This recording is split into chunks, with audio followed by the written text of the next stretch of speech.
Saudações a todos e todas, sejam bem-vindos a mais uma sessão do grupo de estudos Hegel, vinculado ao Laboratório de Estudos Hegelianos da Universidade Estadual Vale do Acaraú.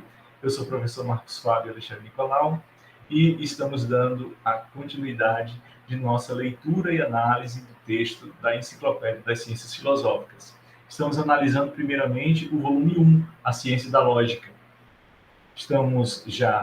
Passamos da introdução, estamos no conceito preliminar, passamos pelo parágrafo 51 da última vez que nós nos encontramos, e vamos, do parágrafo 50, quer dizer, e vamos agora dar continuidade com os 51 e seguintes.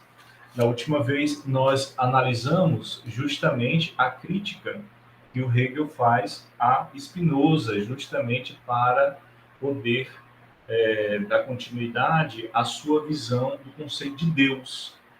Ele está, nesse momento, fazendo uma análise do criticismo kantiano.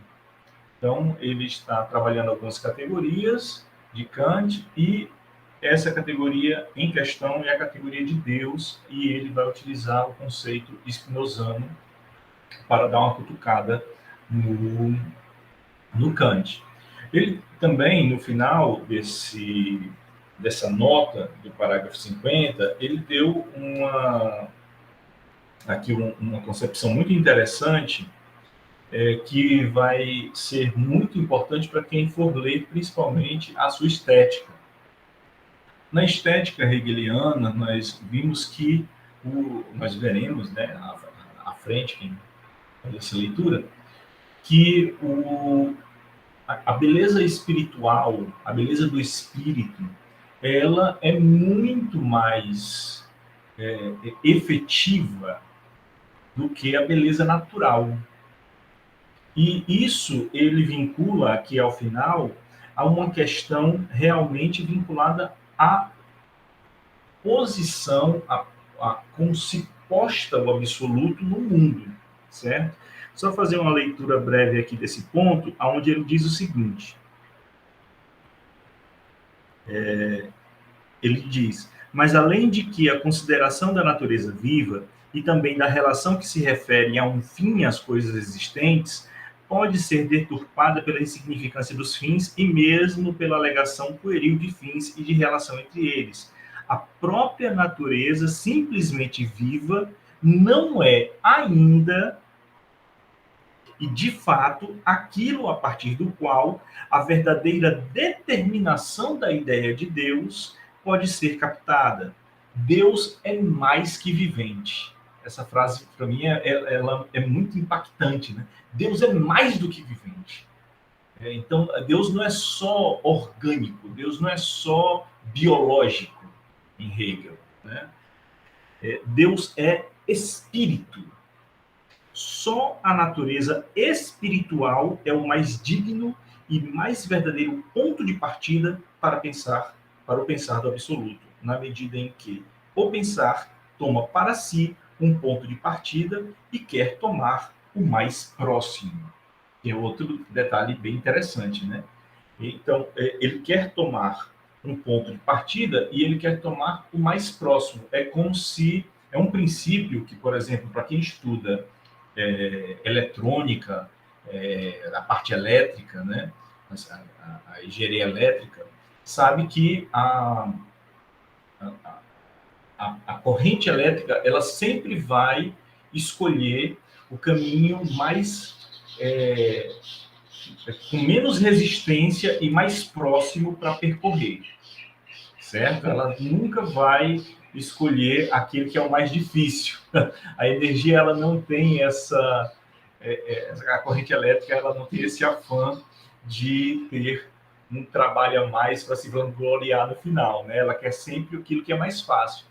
E é interessante que nós também, no que trata dessa efetivação de Deus, nós também vamos por aquilo que é mais eficiente, por aquilo que é mais óbvio, por aquilo que é mais simples, certo? Não vamos pelo complexo.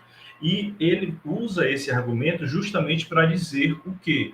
Esses autores que estão dando rodeios, que estão elaborando sistemas que vão contra ou que não vão diretamente a essa verdade de que Deus é espírito, eles não estão indo pelo caminho mais próximo, eles não estão sendo eficientes, eles não estão sendo claros, certo? Então, essa apoditicidade que o Descartes lançou como um princípio para a filosofia moderna não está sendo seguido por esses autores. E isso é uma crítica que o Hegel faz, e para ele é muito claro tudo isso daqui, né? E é por isso que ele não pode ser identificado, ele não pode simplesmente ser chamado de spinozano, né?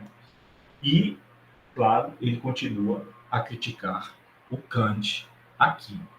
Alguém tem, para nós fecharmos aqui e irmos para o parágrafo 51, alguém tem alguma crítica a esse detalhe aqui, desse final da nota do parágrafo 50? Eu vou aproveitar e projetar o texto.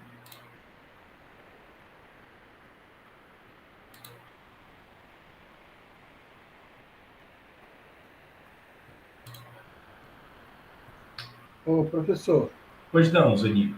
eu queria só ressaltar, eu acho que você pegou numa parte do livro em que eu estou, que se relaciona diretamente com a parte do livro do Lima Vaz, que ele fala da questão da relação entre Deus e natureza, e ele fala exatamente a concepção, né, de Descartes, Spinoza e Leibniz com relação à natureza. Eu queria só ler esse pedacinho, só Sim, para a sim. gente poder comparar, né? Que ele vai falando aqui da questão da dissolução, né, da representação tradicional, né, greco-cristã de natureza e da concepção filosófico-teológica com que foi pensada a Idade Média, na Idade Média, né, que teve várias fases.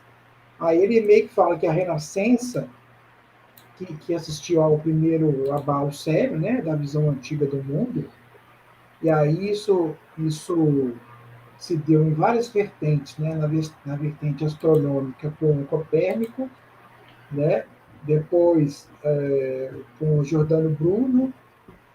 Aí ele fala que, aí eu vou começar, abre aspas, mas será na idade do grande racionalismo, do século XVII, que a concepção da natureza propriamente moderna começa a delinear-se.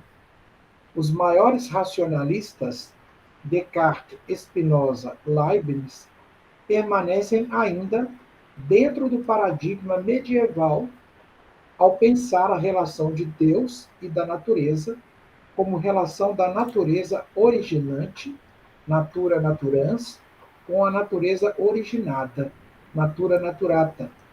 No entanto, o Deus de Descartes é concebido como o absoluto de liberdade, dotado mesmo do poder de criar as assim chamadas verdades eternas, significando desta sorte o desaparecimento da teologia do verbo e do paradigma exemplarista. O Deus de Spinoza permanece sob o signo de uma necessidade metafísica que rege a sua manifestação em atributos e modos finitos, decretando, segundo essa concepção monista da substância, o desaparecimento da dialética da identidade na diferença.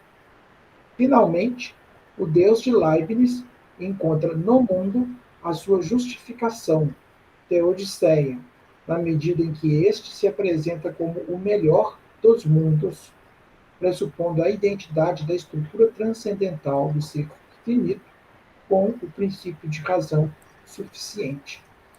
Essa parte aqui ele está falando exatamente da questão da dissolução, né, da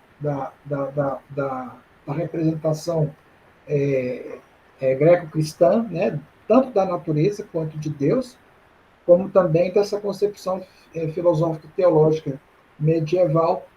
E ele coloca isso como as várias fases em que, a partir da Renascença, a concepção de Deus, embora diferente, está diretamente ligada a um período de transição que foi para ele o século XIII, em que surgiram ali determinadas concepções, o próprio Tomás de Aquino, Escolástica, né? a escolástica, embora ela remonte ao século XII ali, né? Mas Tomás de Aquino parece que foi um dos grandes nomes, assim. É só para registrar mesmo essa questão da concepção de Deus, né? Interessante. E no caso do Hegel, né? Eu tenho até uma recensão, depois se você quiser eu posso te mandar, até para o Rodrigo também. É uma recensão de um acho que ele já é doutor aqui na Federal de Juiz de Fora, de um livro do Lima Vaz, em que ele trata a filosofia especulativa de Hegel como uma transposição da mística especulativa, né, que bebe diretamente o Lima Vaz fala em três tipos de mística. Uma delas é a mística renana, né? E que é uma mística especulativa. Segundo ele, traz o Deus transcendente para a imanência, né? Mas a base é toda mística, vamos dizer assim. É bem interessante esse texto. E que na verdade, o espírito hegeliano ele está no contexto do sujeito transcendental, né? Que na verdade, o eu transcendental foi uma transposição de uma concepção que estava ali na passagem do século XIII, né, que foi a alta e a baixa Idade Média, né, para a modernidade. É bem interessante. Deixa eu ver aqui. É, é um texto. Eu vou mandar a recensão para vocês. Eu tenho esse texto, é um texto pequenininho do Lima Vaz, que é Experiência Mística e Tradição Filosófica. Isso, exatamente. Ele mesmo. É um texto bem interessante, né, onde ele vai... É uma recensão que eu tenho aqui do Edmilson Turozzi. É mística e filosofia. Deixa eu abrir aqui. Mística e Filosofia Ocidental. Recensão do livro do Lima Vaz, Mística, Experiência Mística e Filosofia na Tradição Ocidental. Isso. Vou ver se eu acho que. Eu vou mandar, não vou mandar o link não, porque eu não sei onde está. Beleza, o livro do Lima Vaz é esse daí, ó, que eu É isso aí. postei aqui. Essa é a recensão também. Ah, beleza, beleza. Aí Essa depois vocês edição buscam aí. eu não conhecia, só o livro. Tem 9 páginas, é pequenininha, mas é bem interessante. Ok. Então, sigamos então na nossa leitura. Vamos para o parágrafo 51. A outra via da unificação, pela qual o ideal deve efetuar-se, parte do abstrato do pensar para a determinação, a qual somente resta o ser, é a prova ontológica do ser aí de Deus. A oposição que aqui se encontra é a do pensar e do ser. Enquanto na primeira via o ser é comum aos dois lados e a oposição só concerne a diferença entre o singularizado e o universal.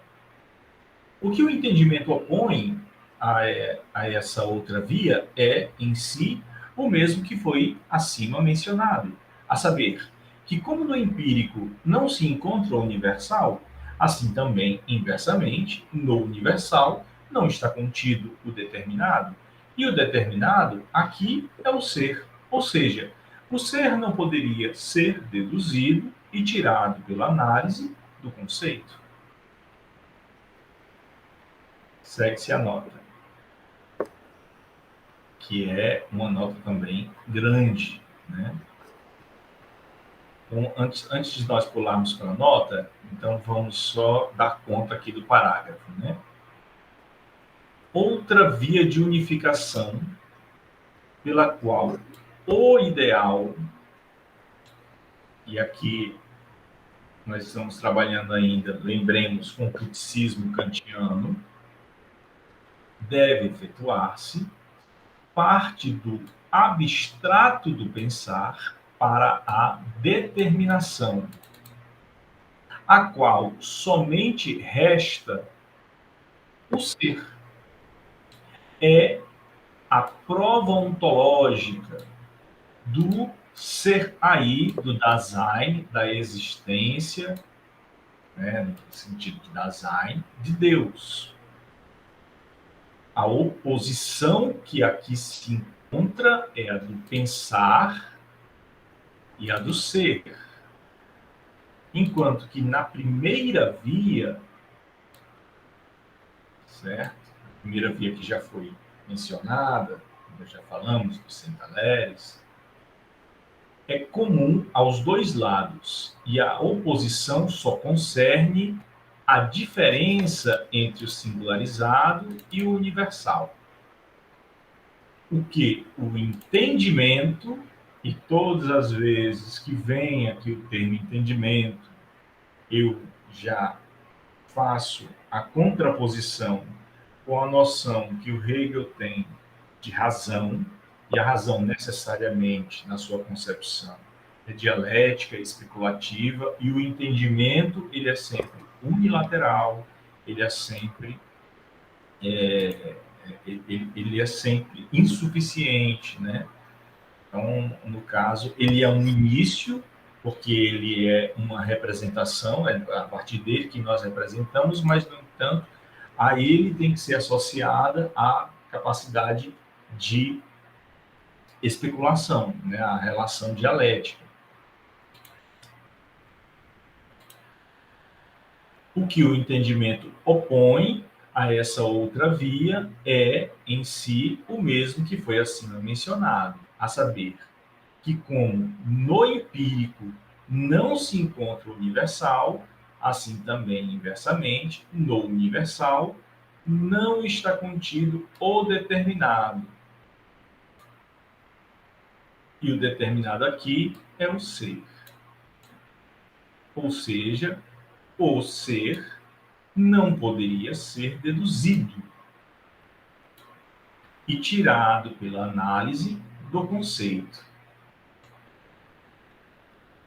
E assim, Kant explicaria o porquê que o conceito de Deus ele é próprio, né, de ser concebido como uma coisa em si, né, como algo que nos escapa, como algo que não está acessível ao nosso entendimento,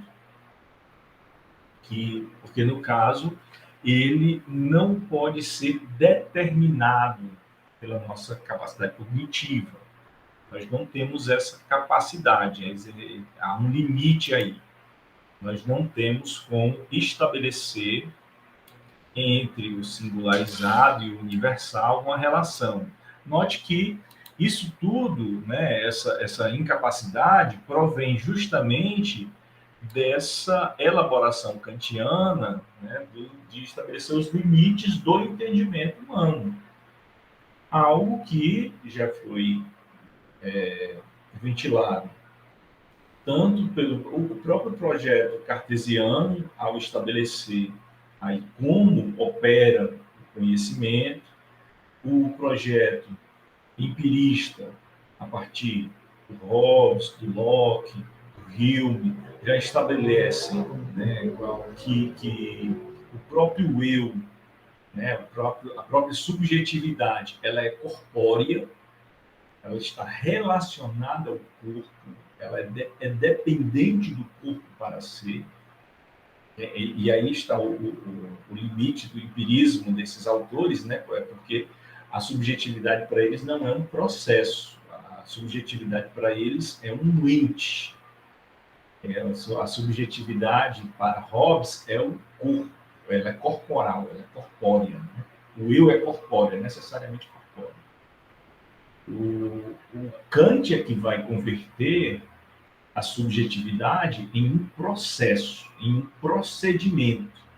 Então, a subjetividade em Kant, o eu penso kantiano, ele está relacionado às condições de possibilidade de conhecimento. Então, ele está preocupado com o processo que é a subjetividade, né? Então, no caso, nesse processo, que em outras oportunidades, o colega Zueni já fez, né, podem acessar em vídeos anteriores, já fez uma boa exposição, uma bela síntese, né, dessa síntese kantiana, né, é, que por mais que nós já tenhamos perdido bastante tempo, ou ganho bastante tempo com isso, é sempre bom lembrar até que ponto o Hegel, né, ele é justo ao fazer essa crítica limitadora da perspectiva kantiana, mas para a finalidade do que ele quer propor aqui é realmente limitada a perspectiva kantiana ao estabelecer que existem determinados conceitos, como o próprio conceito de Deus, que seriam inacessíveis a esse processo que é a subjetividade. E ele está apresentando aqui como a filosofia crítica ela justifica esse não acesso ao, ao conceito de Deus, né? Ao universal, a coisa em si. Né? Então, eis aqui uma tentativa, né, elaborando aqui uma tentativa de interpretação e explicação desse parágrafo 51. Alguém poderia complementar e também problematizar antes de nós irmos para a nota? Alguém gostaria?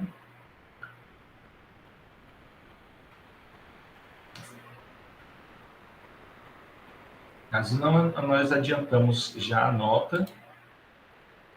Mas é interessante aqui, ó, o final, né? Ou seja, o ser não poderia ser deduzido do conceito.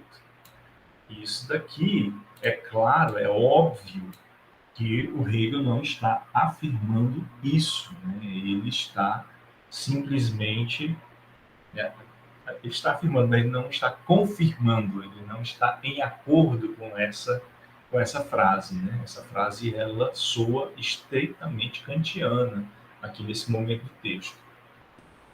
O Hegel vai querer mostrar justamente que ela não. Marcos. Pois não, Rodrigo. É porque, assim, o ser não pode ser deduzido do conceito. É porque o ser não pode ser deduzido, né? De nada. Ninguém pode deduzir o ser. Coisas são deduzidas dele. Ele não pode ser deduzido. Ele de per si, não, né? Inclusive, a gente vê esse problema no Heidegger, né? E aí eu vou falar no Heidegger. Que ele diz assim, que o que a gente está sempre perseguindo é o ser, mas a gente nunca encontra o ser. A gente só encontra o ente, né? E aí ele faz aquela proposta da ontologia fundamental, justamente por causa disso, que o erro é tentar tirar do ser alguma coisa, quando não dá para tirar o ser de si mesmo, né? Não sei se eu me fiz entender. Era sim, isso. sim. Se era para problematizar, problematizei aqui o parágrafo. Não, mas é interessante, porque é justamente essa problemática que o Hegel lança, porque é a problemática do idealismo alemão. Se você para pensar, né? O ser é, né? E a partir da afirmativa o ser é, o idealismo alemão ele quer fundamentar tudo, ele quer estruturar tudo. Só que para estruturar tudo, para fundamentar tudo, ele tem que justificar a afirmação o ser é. E aí, o primeiro e essa afirmação, ela tem que ser justamente uma resposta ao problema limitador, né, ao problema da limitação imposta pela crítica da razão pura.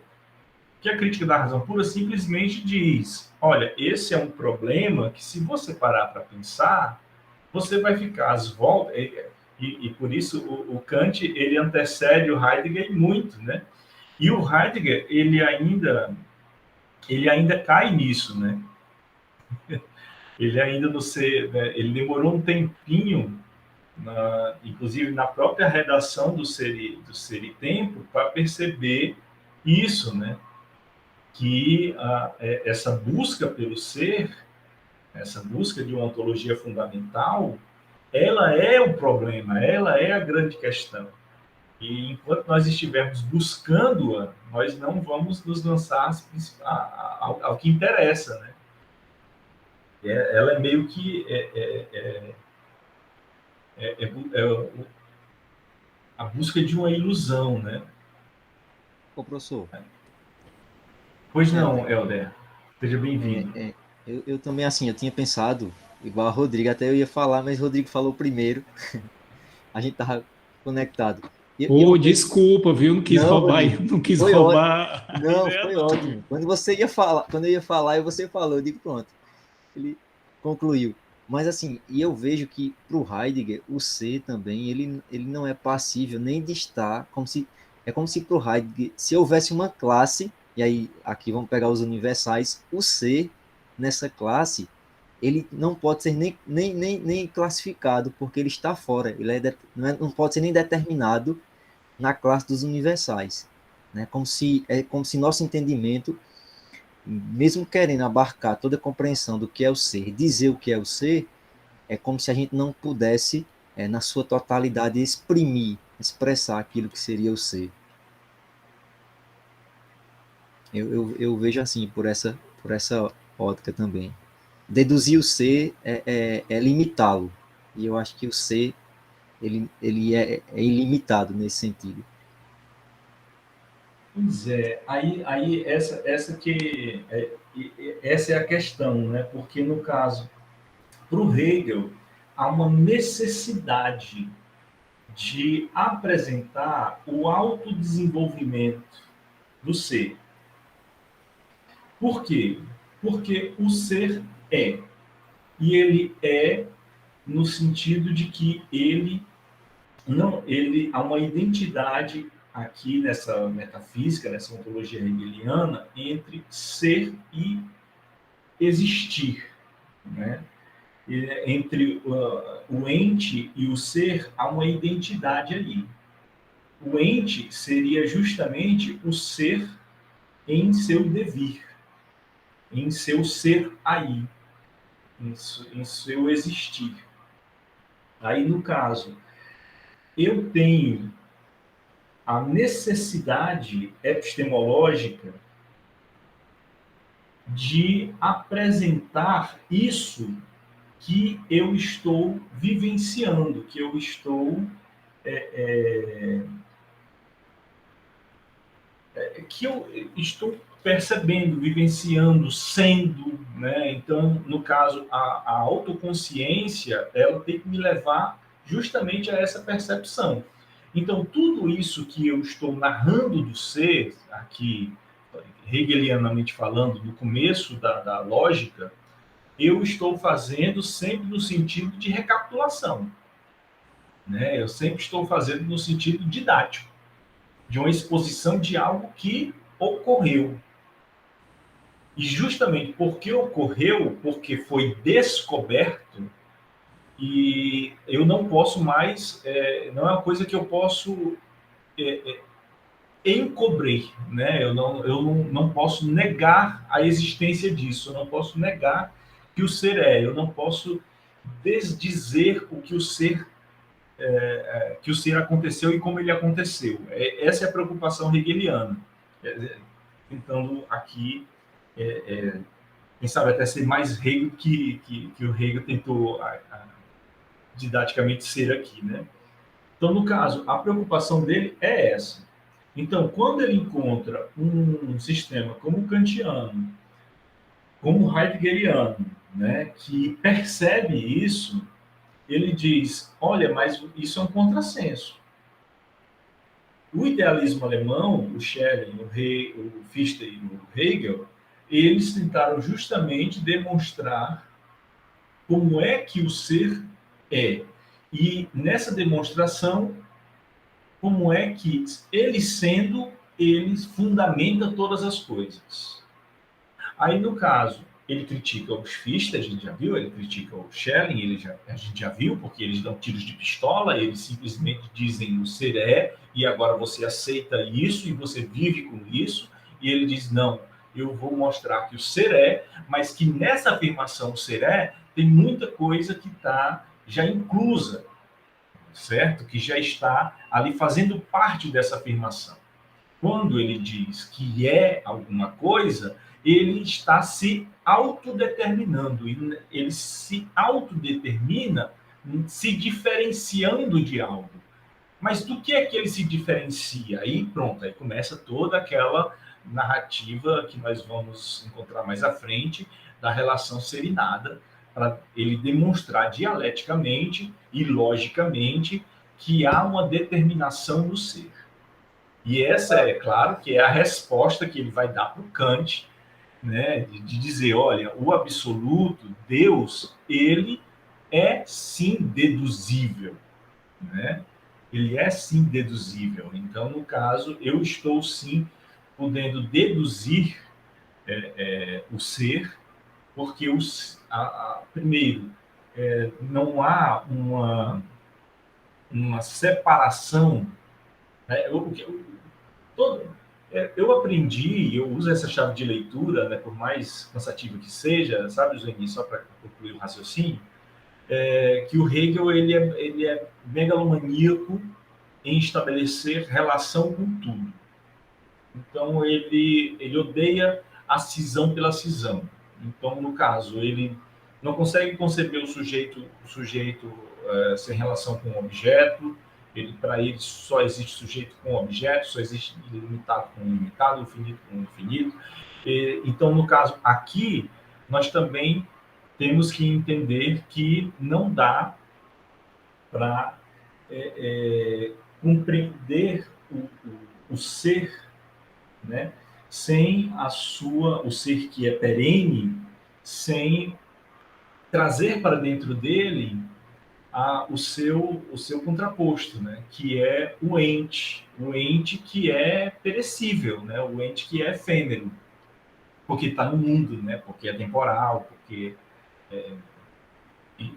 está, né, necessariamente vivenciando um processo. Então, você traz o processo para dentro da perenidade, para dentro da eternidade, daquilo que é eterno, né? Então, o Hegel ele só concebe as coisas dessa forma. É interessante você pensar dessa forma, juntamente com Hegel, porque isso lhe dá uma chave de leitura para você se posicionar no mundo. Eu deixei de tentar buscar, e aí já é mais. Aí eu estou saindo da exegese e indo para a hermenêutica, né? Eu deixei de tentar buscar aqui uma defesa de dizer Hegel está mais certo do que fulano, cicrano ou beltrano, mas tentar encontrar nessa interpretação do que o Hegel diz algum sentido que me permita agir, né? Alguma regra de ação. E essa leitura, assim como eu vou encontrar na perspectiva do Kant uma regra de ação também, né? Então, eu só tento encontrar sentido nesses conceitos para depois verificar como é que eu posso aplicá-los, né? Mas nesse sentido aí, a leitura heideggeriana de vocês faz todo sentido, entende? E a kantiana também, né?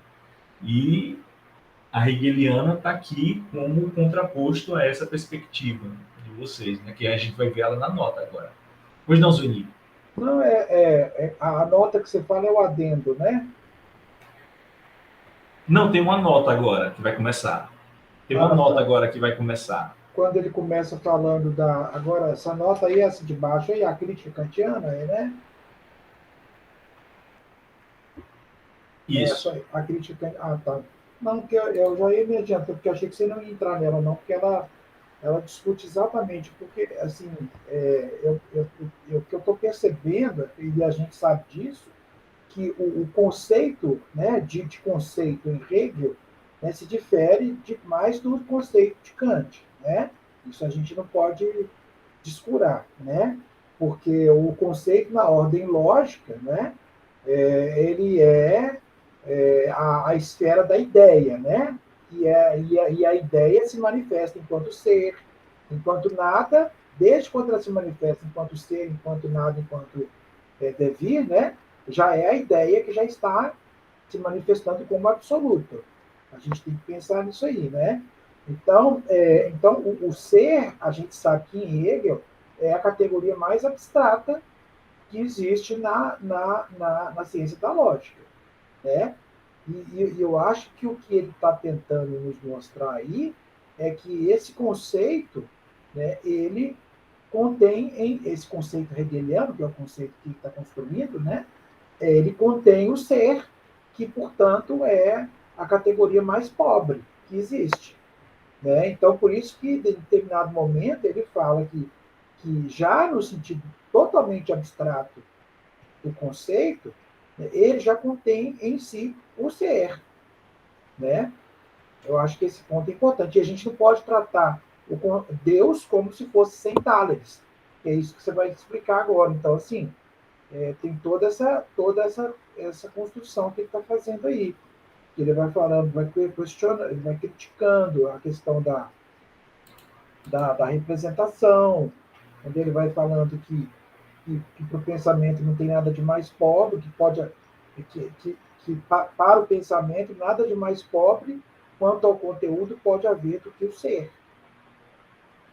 Então, assim, a palavra ser aí, no plano lógico, né, eu acho que, pelo menos para mim, não está passando por essa discussão que o Heidegger coloca no nível doente, entende? É mais numa ordem lógica mesmo que ele está tratando. O ser, a sua negação, né, que é o não ser, que não é o nada, né, a gente sabe que existe uma relação, e que a suprassunção dessa diferença é algo devir, e que desde esse plano mais abstrato, a ideia já se manifesta enquanto ordem do conceito, que é a esfera em que há uma maior concretização do absoluto. Entendeu? Sim. E, nesse sentido, Deus, né, que se manifesta enquanto ideia, ele não pode ser objeto de uma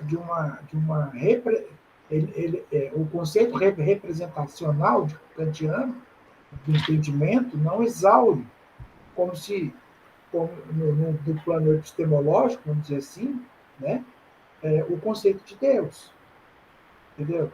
Eu acho que é mais nesse sentido. Não sei, posso estar errado também. Não, eu interpreto também dessa forma, assim, né? Porque, assim, nós estamos pondo, né, a crítica, né, sempre bom lembrar, isso aqui é o conceito preliminar.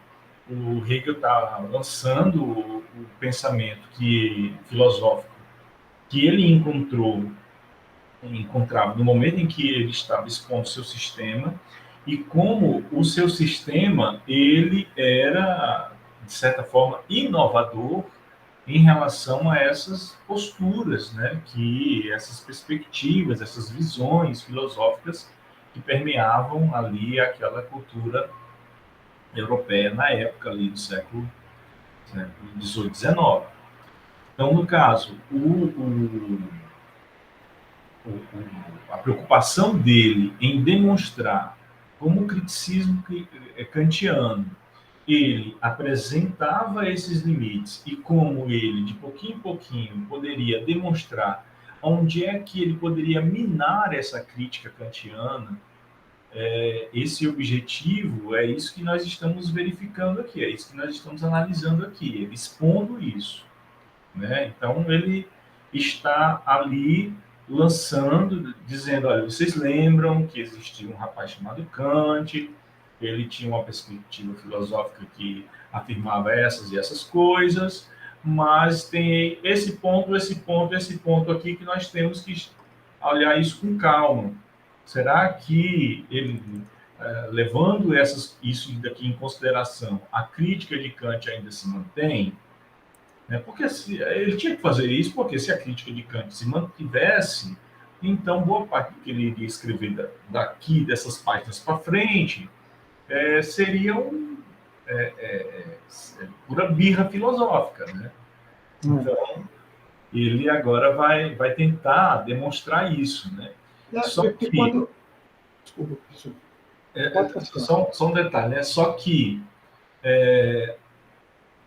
ele tem que fazer isso para ter um mínimo de seriedade na sua crítica, para que alguém seja levado a sério, ele tem que conhecer, ser um conhecedor daquilo que ele está criticando. Então, ele apresenta, ele se demonstra como conhecedor daquilo que ele está criticando. Mas aí vem a questão, o quanto ele realmente conhece, o quanto ele está apresentando, o quanto ele está sendo leal nessa apresentação, né? Daquilo que ele está apresentando. Só sempre esse alerta vermelho que a gente está lançando aqui. Conclua, meu cara. Não, porque quando eu penso em Heidegger, eu sempre penso na crítica que ele fez à metafísica, né? Como o esquecimento do ser, né? E aí a gente tem que pensar o que o Heidegger chama de ser, exatamente, né? E o que o Hegel chama de ser.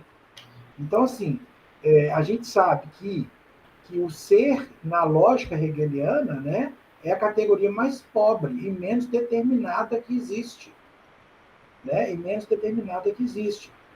E que a ciência da lógica, e nesse sentido, como é a ideia absoluta que concilia dialeticamente os momentos lógicos na ciência da lógica, né, e ela não é uma figura que supera ou que guarda a natureza da história, como na filosofia real, né, essa ideia absoluta é uma categoria que ela é atemporal e que ela se manifesta enquanto ser, que é a categoria mais pobre na ciência da lógica. Por isso que ela está na parte do conceito.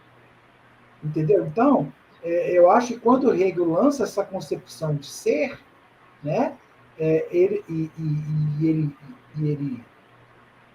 coloca o ser e o pensar como se fossem, né, a mesma coisa, vamos dizer assim, né? O ser e o pensar eles são, como é que eu vou dizer, eles se equivalem, né? Vamos dizer assim, né? Sim. Ele está meio que já tratando esse processo crescente de mediatização do absoluto consigo mesmo, que na ciência da lógica se dá pela ideia.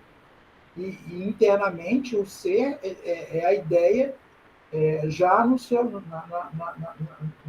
ausente de determinações, quase ausente de determinações. Eu acho que está nessa parada.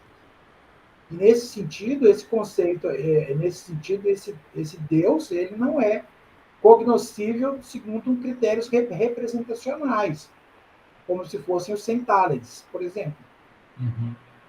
Entendeu? Então, assim, eu acho que não passa por essa discussão, né, heideggeriana, no meu ponto de vista. Que ele está simplesmente no plano lógico, entendeu? Da enciclopédia. Entendo. Eu sempre faço a seguinte separação. No caso, existe a questão do ser, certo? E essa questão do ser é a questão que funda a ontologia, que funda a metafísica, né? Então, essa questão é primordial, essa questão é irrecusável. Então, todos nós vamos nos defrontar com ela, né? Existem aqueles que abrem mão dessa questão ontológica fundamental, né? Mas quando eles abrem mão dessa questão ontológica fundamental, eles têm que justificar o porquê que eles abrem mão dessa ontologia, dessa busca por esse ser. Então, no caso, por mais que eles a neguem, eles têm que defrontar-se com ela. Então, essa é uma questão. Esse é um ponto. Quer dizer, a questão do ser é um ponto. A categoria ser presente nos sistemas filosóficos, ou como Aristóteles, como Descartes, como Kant, como Fichte, como Hegel, como o próprio Heidegger, eles definiram essa categoria, como eles trabalharam a questão do ser, isso já é de outra ordem. E o Hegel, ele bem, eu uso isso como uma forma didática de compreender essas discussões que o Hegel trava nas suas obras, porque ele não vai abrir mão da questão do ser, mas ele vai criticar diretamente o ser de Kant, né? Usando aí a deixa para o que o Zeni acaba de falar. Então, a concepção kantiana de ser, como a categoria de ser posta pelo Kant, o Hegel ele vai apresentá-la, ele vai trabalhá-la, a categoria de conceito, por exemplo, né? Então, o conceito para Kant é uma coisa, aí o Hegel vai dizer, olha, o conceito em Kant ele segue essa ideia, a ideia de sistema em Kant segue essa ideia, mas na verdade, por conceito e por sistema, nós deveríamos compreender isso daqui. Aí ele se apropria do conceito, ele demonstra uma diferença da sua concepção de ser, da sua concepção de sistema, da sua concepção de especulação, da sua concepção de dialética, da sua concepção de Deus, e ele elabora uma resposta para as grandes questões, para a grande questão ontológica, né? O Heidegger, ele deu a sua resposta, né? O ser enquanto presença, o ser enquanto ausência, né? O homem que pastoreia o ser, todas essas são ideias, exposições heideggerianas que tentam dar conta dessa grande questão, né? E elas, claro, que vão divergir e muito, né, de várias outras concepções, dentre as quais a hegeliana. Vamos rapidamente aqui, para continuar nessa discussão ainda, mas vamos fazer a leitura do parágrafo, da anotação do parágrafo 51. A crítica kantiana da prova ontológica, sem dúvida alguma, encontrou também uma tão incondicionada acolhida e aceitação, porque Kant, para a elucidação da diferença que havia entre ser e pensar, usou o exemplo dos centáleres, que, segundo o conceito, seriam igualmente 100, quer fossem táleres, somente possíveis ou efetivos. Mas isso, para minha situação financeira, faria uma diferença essencial. Nada pode ser tão evidente quanto isso. O que para mim penso ou represento não é ainda, só por isso, efetivo. O pensamento de que o representar ou também o conceito não são suficientes para o ser. Prescindindo de que, sem cometer injustiça, se poderia chamar uma barbaridade dar o nome de conceito a algo como centáleres. Os que repetem incessantemente contra a ideia filosófica que pensar e ser são diferentes deveriam, enfim, presumir que isso igualmente não é desconhecido dos filósofos.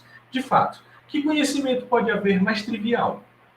Mas então, devia-se pensar que, quando se fala de Deus, esse é um objeto de outra espécie que centáleres, e que qualquer particular conceito, representação, ou como se quiser chamar, de fato, todo o finito é isto e isto somente. A saber, que seu ser aí é diferente de seu conceito. Mas Deus deve ser expressamente o que só pode ser pensado como existente. O ser em que o conceito inclui em si o ser. É essa unidade do conceito e do ser que constitui o conceito de Deus. É claro que isso é ainda uma determinação formal de Deus, que por esse motivo, de fato, só contém a natureza do conceito mesmo, mas que ele, em seu sentido completamente abstrato, já inclui em si o ser. É fácil de ver. Pois o conceito, como for, aliás, determinado, é pelo menos a relação consigo mesmo resultante da suprassunção da mediação. Por conseguinte, a própria relação imediata consigo mesmo. Ora, o ser não é outra coisa que isso. Pode-se bem dizer que seria estranho se isto, o que é o mais íntimo do espírito, o conceito, ou ainda se o eu, ou a concreta totalidade que é Deus, não fossem mesmo bastante ricos para neles conterem uma tão pobre determinação como é o ser, que é, sim, a mais suave de todas, a mais abstrata que há. Para o pensamento, nada pode haver mais insignificante, segundo o conteúdo, que o ser. Só mesmo pode ser Só mesmo pode ser ainda menor, talvez, o que se representa de início a respeito do ser, a saber, uma existência exterior, sensível, como a do papel que tenho aqui diante de mim. Aliás, nem se vai querer falar de uma existência sensível, de uma coisa limitada e transitória. Ademais, a observação trivial da crítica de que o pensamento e o ser seriam diferentes pode, no máximo, perturbar o homem quanto ao itinerário de seu espírito, desde o pensamento de Deus até a certeza de que ele é, mas não pode interrompê-lo. Essa passagem, a absoluta inseparabilidade do pensamento de Deus e do ser, é também o que foi restabelecido em seu direito na visão do saber imediato ou da fé, de que adiante se fala. Pontos interessantes dessa nota.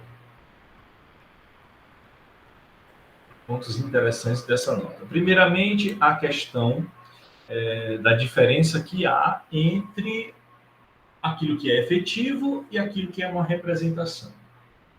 É um detalhe bem pedagógico, né? Bem didático. Né?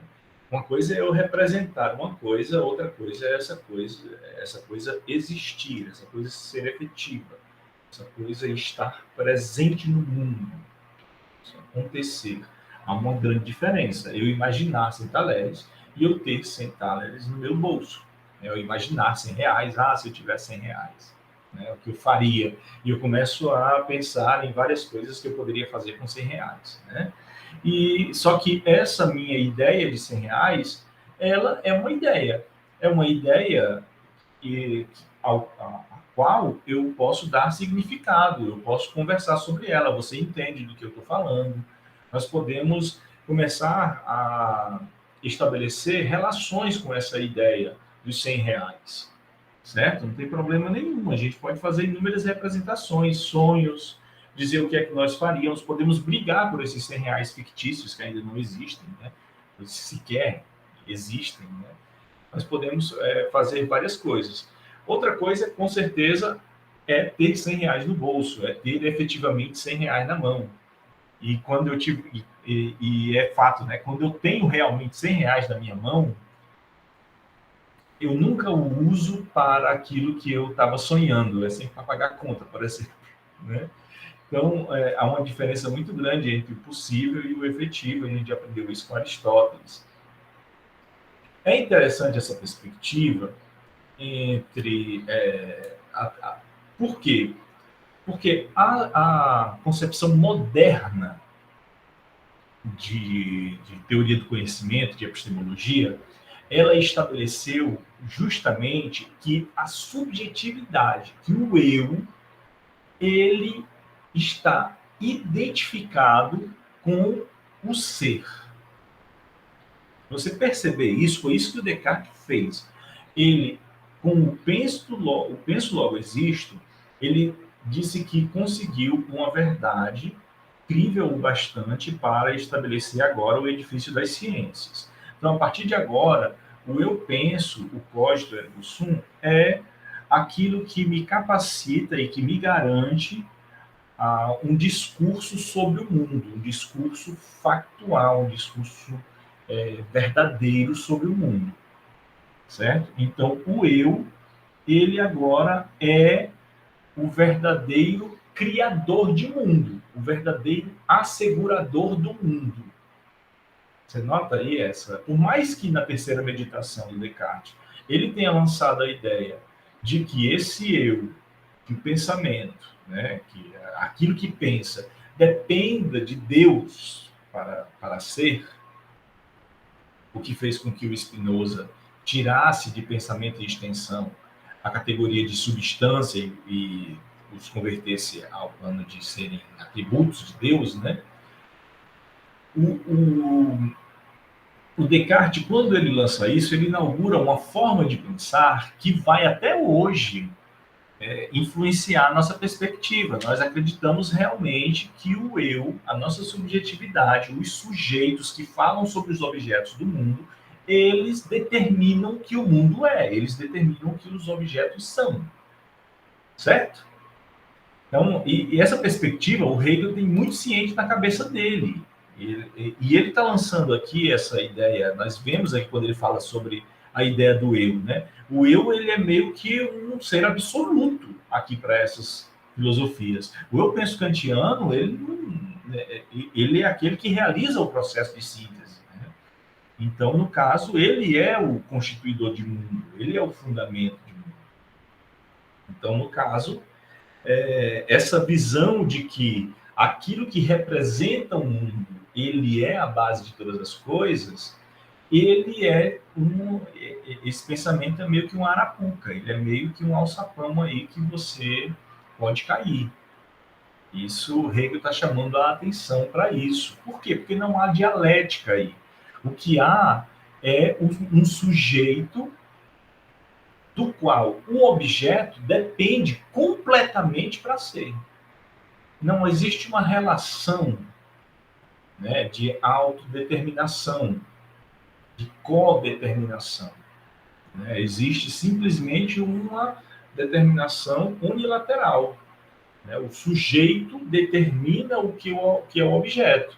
E o mundo, ele se torna o quê? Ele se torna um produto do representar. E foi isso que a modernidade acabou criando, né? E o Hegel, é interessante que ele nota isso. Por mais que o Marx depois vá fazer uma crítica, lá na crítica à filosofia do direito, dizendo que o Hegel, com a sua filosofia, potencializou justamente isso que eu estou falando, né? E ele percebeu que não dava para manter uma situação onde esse sujeito absoluto, ele não tinha nenhum tipo de relação com o objeto. Por isso é que ele tenta mudar a nossa perspectiva e mostrar que sujeito e objeto estão necessariamente em relação. Aí, quando ele no decorrer aqui do nosso texto, ele diz, né, que é bem aqui, né, passando essa parte,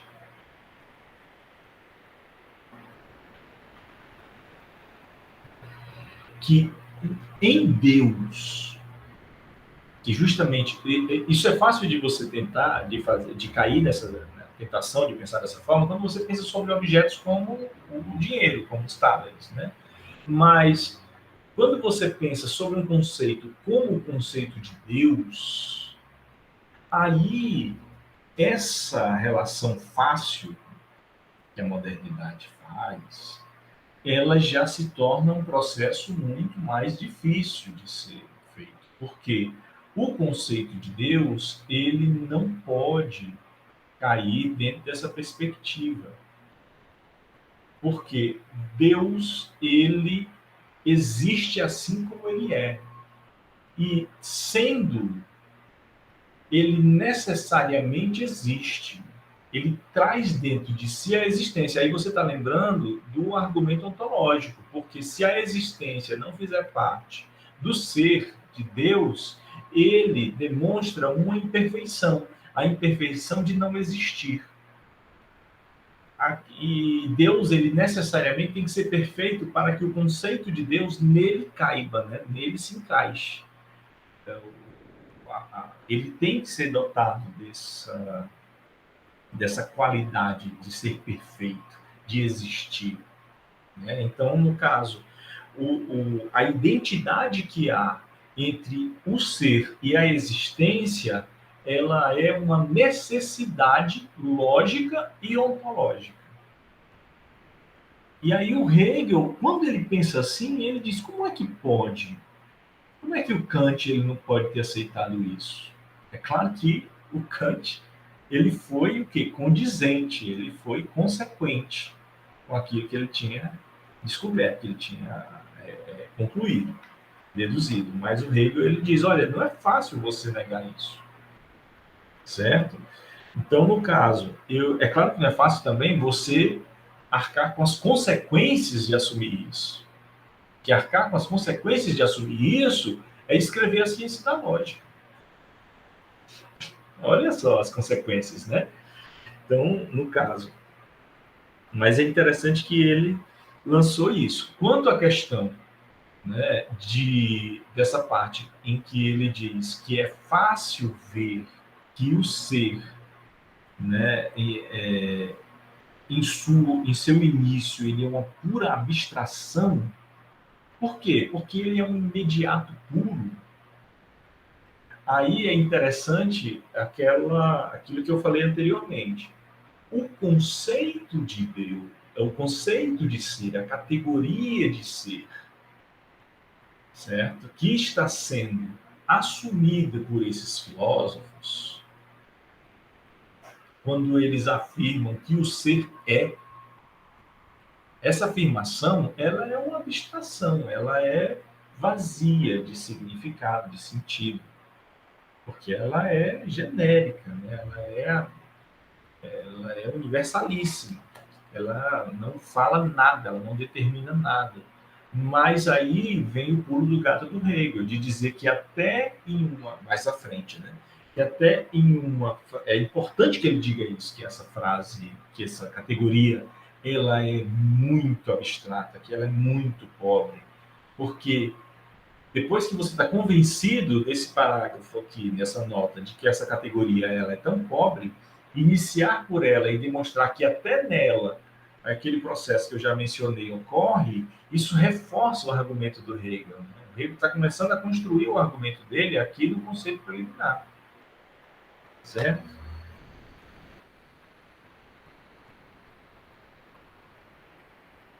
Aí, a parte que eu acho interessante é justamente essa. Pois o conceito, e aí, claro, que como o Zoenir já colocou, ainda é o conceito aqui com letrinha minúscula, o conceito como a palavra como é concebida ainda pelos seus interlocutores aqui do período.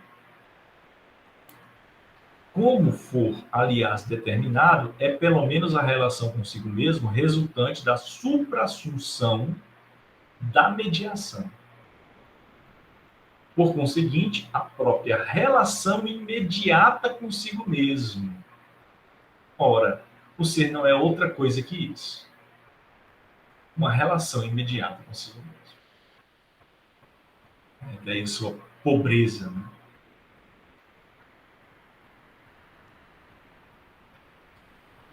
Pois pode-se bem dizer que seria estranho se isso, que é o mais íntimo do espírito, o conceito, ou ainda se o eu, ou a concreta totalidade que é Deus, não fossem mesmo bastante ricos para neles conterem uma tão pobre determinação como é o ser. Então, o ser está contido em Deus, mas ela é uma pobre, mas é uma determinação. A mais pobre de todas, a mais abstrata que há, mas uma determinação. Por que ela é uma determinação e não uma determinidade? A gente já verificou isso, né? Uma determinidade está em processo. Uma determinação, ela já é. É curioso aqui o termo, aqui, ó, bestimmt, né? Não Bestimtheit, né? Desculpe pela minha, mas já está, certo? Ela já é. uma determinação. Aqui é Hegel, né? O ser é. Para o pensamento, nada pode haver mais insignificante, segundo o conteúdo, que o ser é. Só mesmo pode ser ainda menor, talvez, o que se representa de início a respeito do ser, a saber, uma existência exterior, sensível, ou seja, o que é que pode ser a mais pobre do que a afirmação de que o ser é? A sensibilidade, né? A apropriação da multiplicidade, do ser em sua multiplicidade.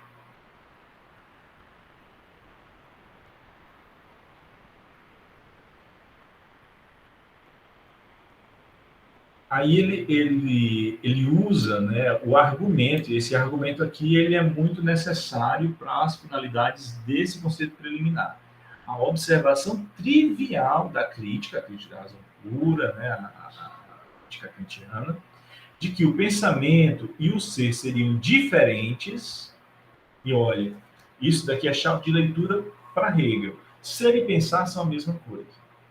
Então, aquilo que o ser é em sua efetividade, em sua realização, em seu acontecimento, é idêntico, é igual, é compartilhado, né, com, aquilo que o pensar é. Como eu tenho acesso ao pensar, como eu penso, eu tenho acesso àquilo que o ser é. Eu posso falar do ser, eu posso descrever o ser, eu posso conhecer o ser, eu posso perscrutar o ser, certo? Porque há uma identidade, o Hegel assume isso, que foi dito lá pelo Parmênides, lá no começo da história ocidental da filosofia. E o Kant, de certa forma, aqui está fazendo essa diferenciação, né? Então, esse projeto kantiano pode, no máximo, perturbar o homem quanto ao itinerário de seu espírito, desde o pensamento de Deus até a certeza de que ele é. O pensamento de Deus até a certeza de que ele é, mas não pode interrompê-lo.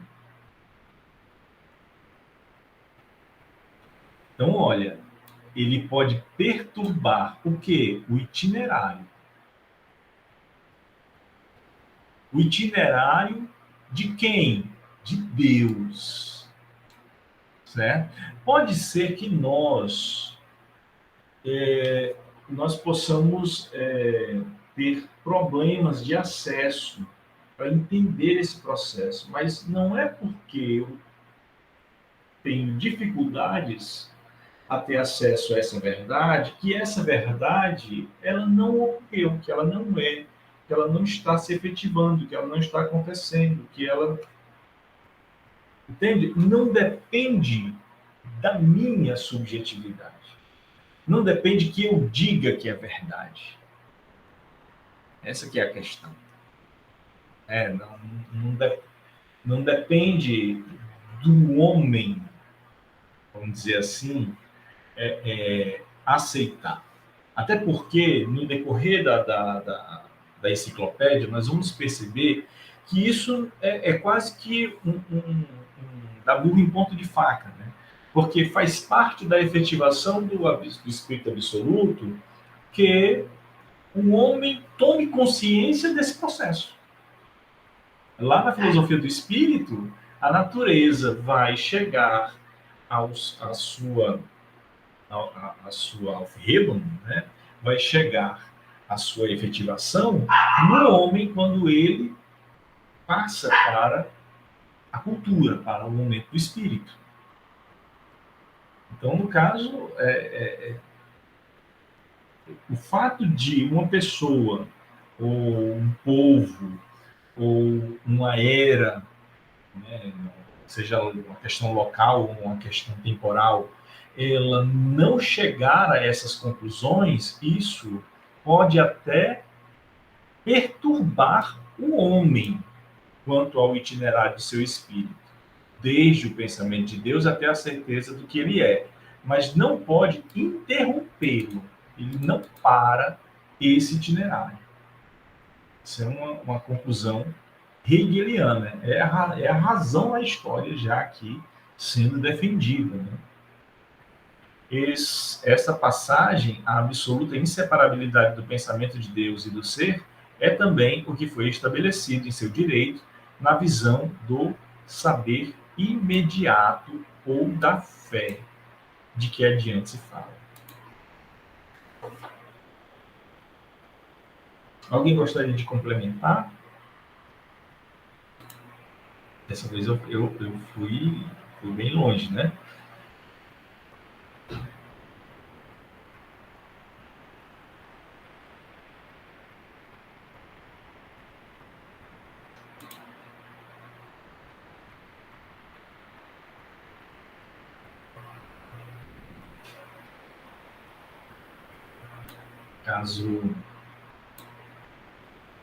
Caso não, dá tempo de nós irmos aqui para o 52.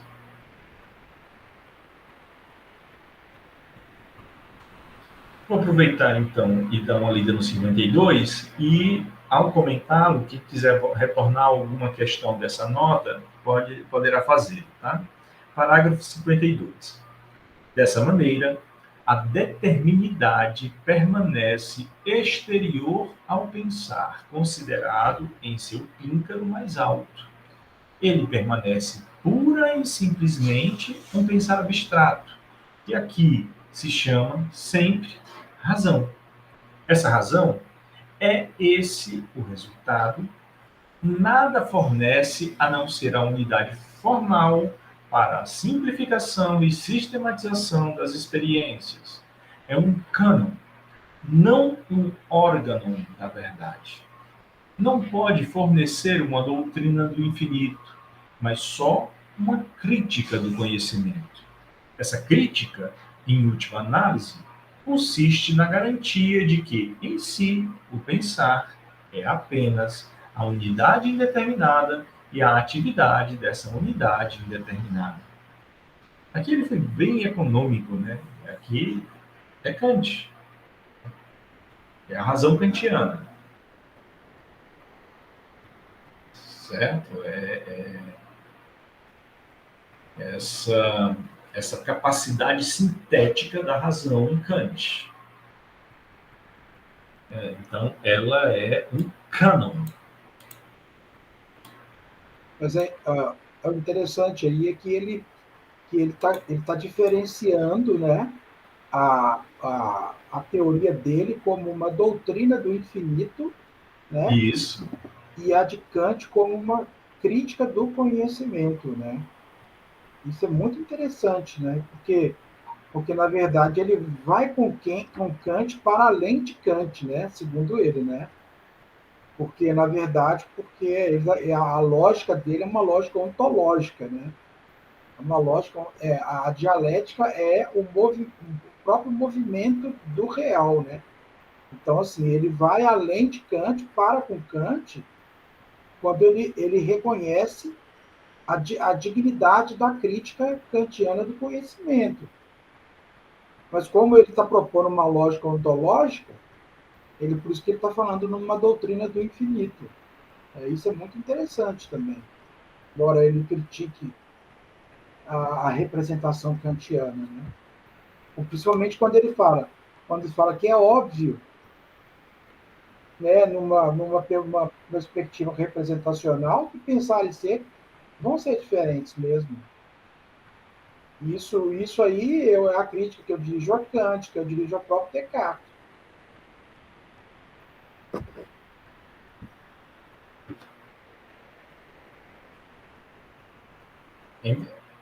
É bem interessante, né? E é muito importante essa sutileza que você percebeu, né, Zeni? Porque, no caso, quando ele diz, né, não pode fornecer uma doutrina do infinito.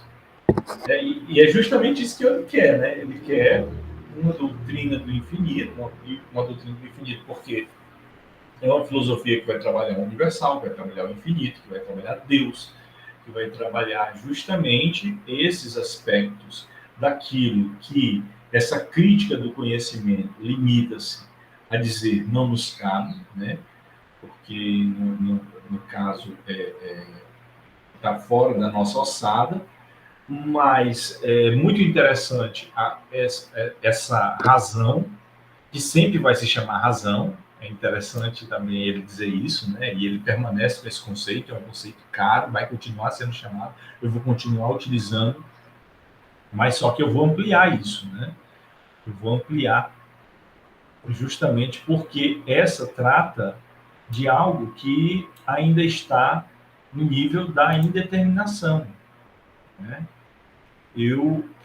Para nós entrarmos na, na, na construção de um conhecimento mais determinado, de um conhecimento mais efetivo, de um conhecimento que considere o infinito, que vá para além da unidade formal, né? Eu preciso ir para além desse projeto kantiano aqui, e é isso que ele vai se lançar. O que eu estou achando interessante nisso aí é que Deus, pelo menos porque eu posso estar enganado, tá? Se eu tiver, você me conserta. É que Deus parece que ele sai do plano da razão prática kantiana, né? E como ele é tratado em Hegel através, como é que eu vou dizer, numa perspectiva, né? Em que tudo é espírito, né? Que se autodesenvolve, né? Ele meio que traz para uma lógica que é ontológica algo que estava somente no plano da razão prática kantiana, meramente no plano da razão prática. Eu acho que a doutrina do infinito ela faz isso. Ela desloca Deus, né, de uma mera de um mero vetor da razão prática, algo que orienta condutas, ao lado da imortalidade da alma e da liberdade da vontade, né, e passa para essa doutrina do infinito, que nada mais é do que explicada a partir de uma lógica que se pretende ontológica. Nesse sentido, Deus não está mais no plano da razão prática. Ele não está mais simplesmente no plano da Vernunft. Entendeu? Uhum. Em Hegel. Ele ultrapassa esse plano da Vernunft. E ele se concretiza na própria história. Ele, enquanto infinito, ele se finitiza na própria história. E por isso é construída uma doutrina do infinito. Ele deixa de ser um mero orientador de uma conduta. Né, deixa de ser um princípio regulativo, né? E ele entra, vamos dizer assim, né? Ele entra no mundo, né? Ele está no mundo, ele está acontecendo no mundo, ele está atuando, pronto. Ele atua no mundo. Né? Atua no mundo. Ele atua no mundo. E ele atua no mundo e ele nesse sentido, é um infinito que se finitiza. E deixa de ser um mero orientador de condutas práticas, porque é incognoscível, entendeu? Porque para Hegel Deus passa a ser algo absolutamente cognoscível, né? E explicado, vamos dizer assim, né? Enquanto um infinito que se finitiza, ele deixa de ser um vetor de ações práticas para entrar numa doutrina do infinito, que é essa lógica ontológica.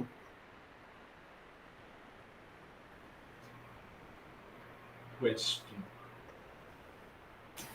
Ô, professor. Pois não, meu cara. E esse pensar Ele diz no final, né? Penúltima linha, né? Começa na penúltima linha. Pensar é apenas a unidade indeterminada e a atividade dessa unidade indeterminada.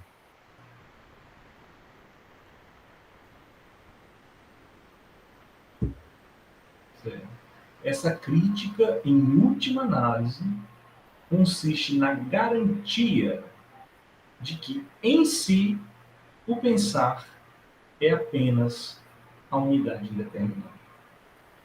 E a atividade dessa unidade indeterminada. A unidade indeterminada é a razão, essa capacidade sintética da razão, né, por que ela é indeterminada? Ela é indeterminada porque ela é formal, né? É uma unidade formal, certo? Ela no caso, ela é o Kant, ele tanto estabelece um princípio, né? É um princípio que, na verdade, é um processo, né? Como eu disse anteriormente, a minha concepção, né? Que a razão, ela, ela, ela conhece, e esse conhecer da razão é a subjetividade. Né? A subjetividade é nada mais, nada menos do que o processo dessa apreensão sintética de um mundo, né? E do conhecimento e tudo mais. Para o Hegel, essa unidade aí ainda carece de determinação, certo? Por quê? Porque ela não passou, por exemplo, por aquela unidade, o sujeito kantiano, ele carece daquela unidade que foi posta lá na fenomenologia do espírito, onde se diz que a substância é a relação é o sujeito e a substância. O sujeito é a substância, o sujeito é o objeto é sujeito, né? Essa relação aí, ela não está sendo posta na proposta kantiana, né? E ainda dá margem aí para uma indeterminação. Ela é um esqueleto morto. Claro, né?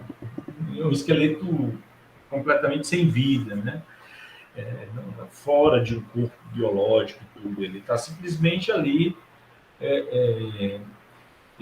Você consegue compreender as articulações, você consegue estudar, você consegue ver, mas você não vê a ação, você não vê vida, você não vê ali movimento algum. Você não entende, não vê aquilo agindo. Então, no caso, essa é a crítica aqui dessa unidade determinada. Então, esse pensar kantiano, ou pensar, ele é uma unidade indeterminada e também porque ele não é só aquele que pensa, ele é o próprio ato de pensar, o próprio processo de pensar. Então, ele é tanto aquele que pensa, quanto ele é a atividade. E essa atividade, ela também é indeterminada. Entende? É uma atividade indeterminada, uma atividade formal, uma atividade sem vida. Né? Eu acho que está assim, acho que está em questão aí o conceito de pensar, né?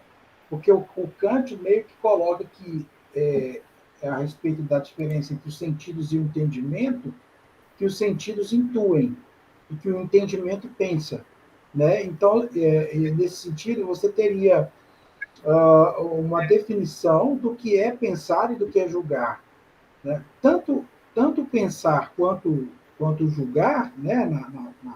Na crítica da razão, da razão pura, né?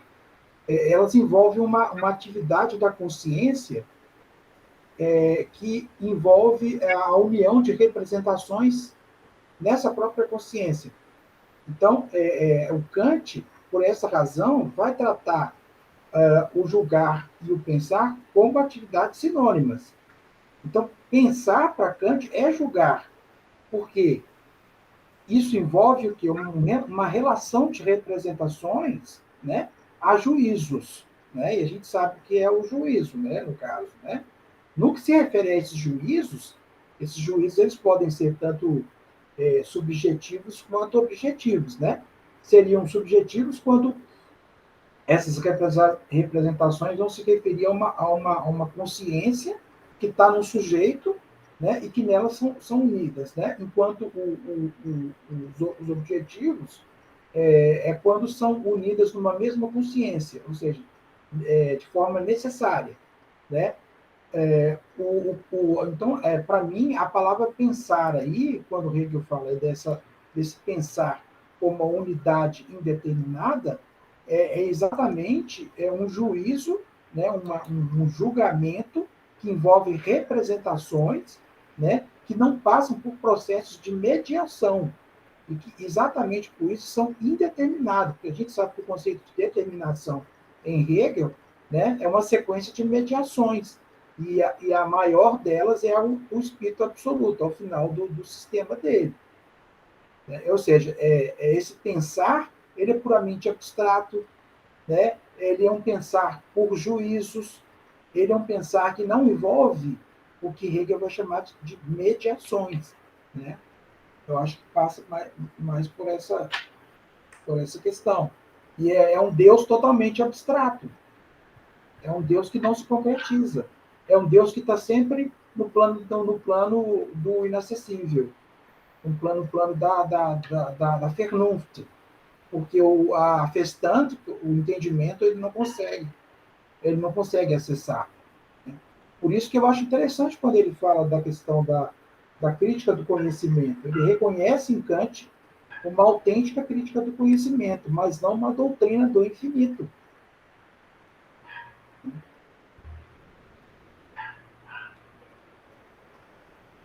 Não sei, eu acho que Não, é bem interessante, né? Eu acho que é uma conclusão bem interessante para hoje, nós temos esse ponto levantado pelo Zoini. Como nós chegamos no nosso teto, vamos ficando por aqui. Reiniciamos na próxima, a partir do 53.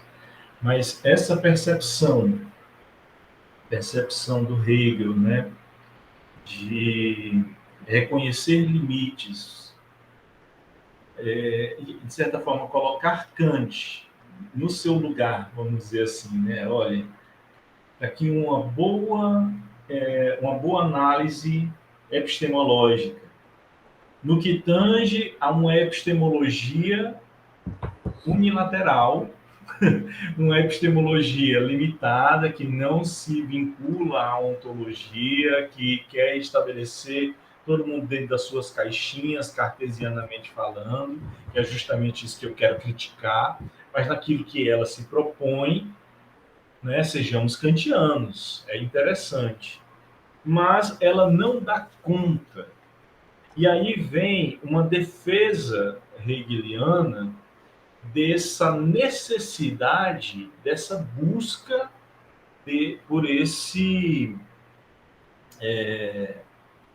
por essa doutrina do infinito.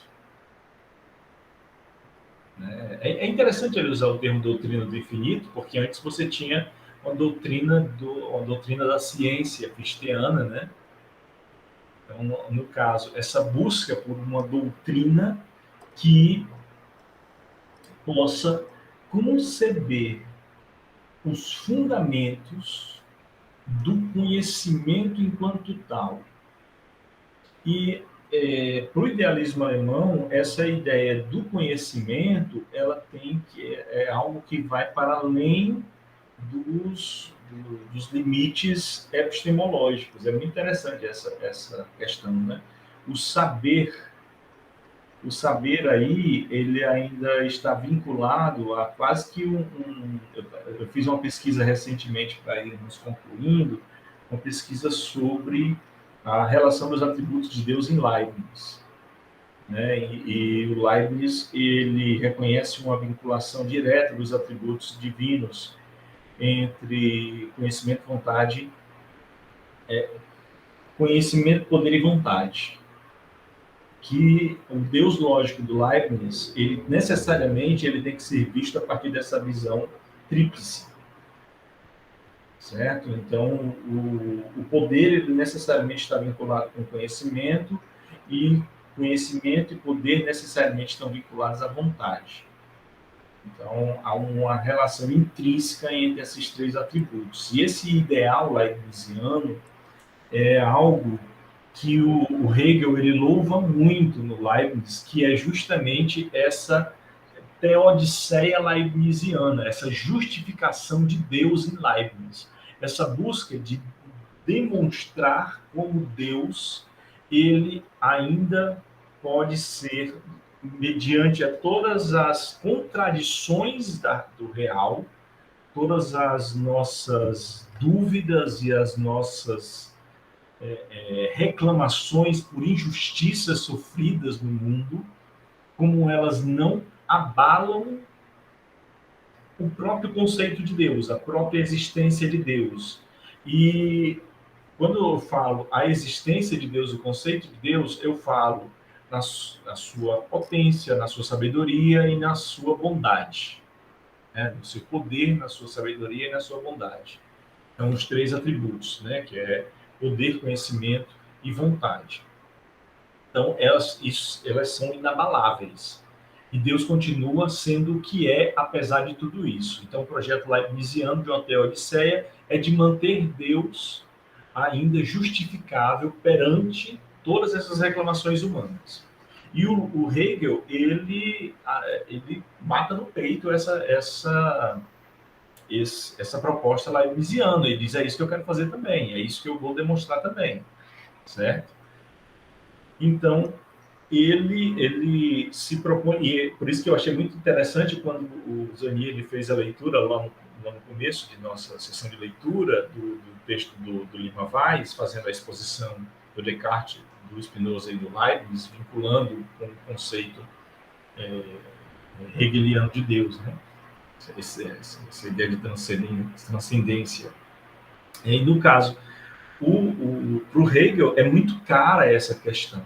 E ele vai tentar demonstrar, no que segue, como isso é irrecusável.